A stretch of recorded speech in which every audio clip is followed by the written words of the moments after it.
முடிச்சோடனே அவங்களுக்கு வர்ற முதல் தாட் வந்து இந்த உலகம் நம்மளை விட்டு எங்கேயோ போயிட்ட மாதிரியும், எல்லாம் நம்மளை விட்டு முன்னேறி போயிட்டாங்க, நம்ம மட்டும் இங்கேயே கிடக்கிறோம் அப்படின்ற மாதிரியும் நம்மளுக்காக ஒரு எண்ணம் தோணும்.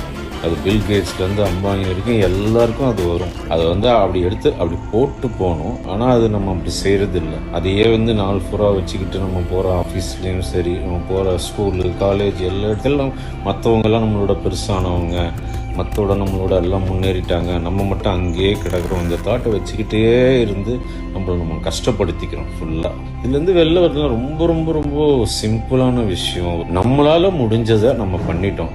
நம்ம கெப்பாசிட்டிக்கு முடிஞ்ச அளவுக்கு நம்ம உழைச்சி நம்ம பண்ணிட்டோம்.